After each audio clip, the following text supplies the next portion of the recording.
four-wheel drive.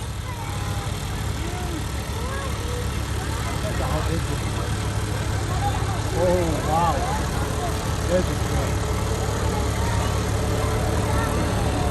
Pull up so that they're not looking into the sun. Show how it articulates.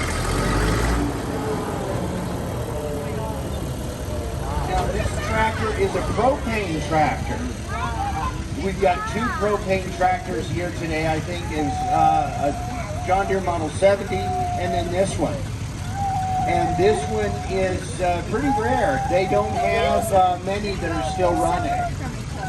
But 9 Watt Farms runs this one and has kept it as part of their heritage. Wow. 1970, and it's an A14-1600.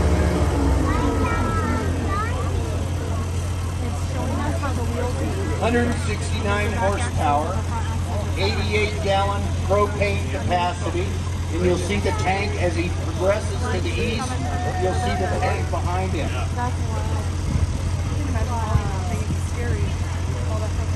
19,830 pounds. You have to get a low boy or drive it yourself. Thanks, appreciate it. And here is Matt. Matt is driving his